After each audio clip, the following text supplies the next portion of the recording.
বিসমিল্লাহির রহমানির রহিম। আসসালামু আলাইকুম। কেমন আছেন সবাই? আশা করি ভালো আছেন। আমরাও আলহামদুলিল্লাহ আল্লাহ তাআলার অশেষ রহমতে ভালো আছি। নতুন আরও একটা রেসিপি নিয়ে চলে এসেছি আপনাদের মাঝে। আশা করি রেসিপিটা ভালো লাগবে। আজ আমি শেয়ার করব দুধ লাউ। কীভাবে দুধ লাউটা রান্না করি লাউ দিয়ে সেটাই শেয়ার করব। এখানে মাশাআল্লাহ খুবই সুন্দর কচি একটা লাউ নিয়েছি, আর এটাকে এখন কেটে পরিষ্কার করে নিয়েছি। আর একটা ক্যাসিং নিয়েছি, এটা দিয়ে আমি ঝিরিঝিরি করে কুচি করে নিব। কুচি করা হয়ে গিয়েছে। এখন আমি ফুটন্ত গরম পানি বসিয়ে দিয়েছি, পানিটা ফুটে গিয়েছে। এখন আমি যে লাউটা কুচি করেছি সেটা দিয়ে দিব, আর একটু লবণ দিয়েছি পানিতে, ফুটন্ত পানিতে দিয়েছি। আর একটু বলক 1 মিনিটের মতো বলক আসলে আমি এখন নামিয়ে নিব।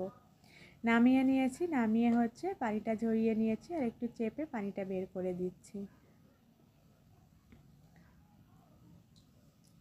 এখন আমি খেজুরের গুড়টা জাল করে নিব। এখানে আবারও পানি বসিয়ে দিয়েছি, আর তাতে গুড় দিয়ে দিলাম, খেজুরের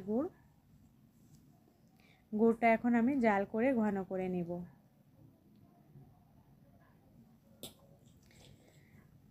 গুড়টা গলে গিয়েছে। এখন আমি কিছু দারুচিনি, এলাচি, তেজপাতা দিয়ে দিলাম, দিয়ে আরও কিছুক্ষণ জাল করে নিব।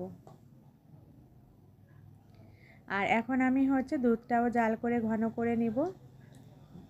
এখানে আমি 1 কেজি প্রাণের দুধ নিয়েছি, লিকুইড দুধ। দুধটা অনেকক্ষণ জাল করে ঘন করে নামিয়ে নিব।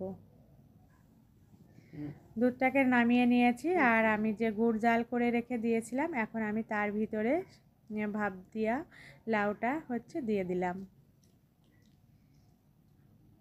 এখন বলক আসলে তারপরে আমি চুলার আঁচটাকে কমিয়ে যে দুধটা জাল করেছি, দুধটা ঠান্ডা হয়ে গিয়েছে, এর মধ্যে আমি দিয়ে দিব।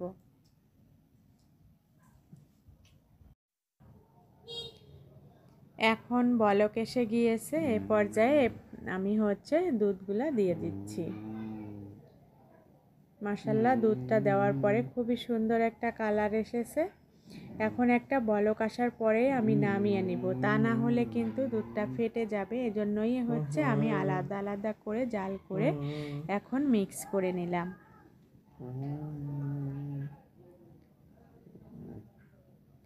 এখন আমি কিছু চাউলের গুঁড়া ভিজিয়ে রেখে দিয়েছিলাম, সেটা দিয়ে দিচ্ছি। এতে করে একদম ঘন হয়ে যাবে।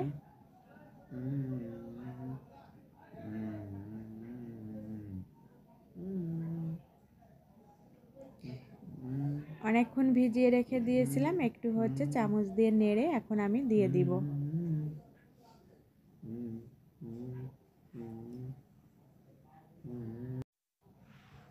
এখন আমি চুলার আঁচটা মিডিয়াম করে একটু জাল করে নেব।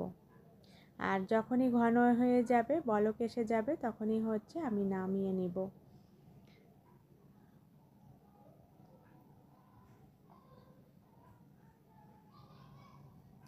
এখন কিন্তু বলক এসে গিয়েছে, আর এটা একদমই ঘন হয়ে যাচ্ছে। আর কিছুক্ষণ পরে আমি নামিয়ে নিব।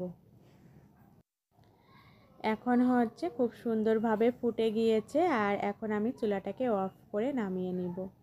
মাশাআল্লাহ, খুবই সুন্দর হয়েছে, আর কালারটাও খুব সুন্দর এসেছে। এখানে আমি আর কোনো চিনি ব্যবহার করিনি, শুধু খেজুরের গুড়টা দিয়েই রান্নাটা করেছি। চুলাটাকে অফ করে দিয়েছি। এখন আমি নামিয়ে সার্ভ করব।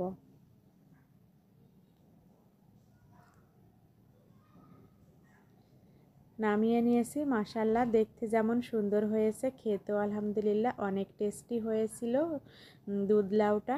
আর এটা সকালবেলা মুড়ি দিয়ে খেতে ভীষণ ভালো লাগে।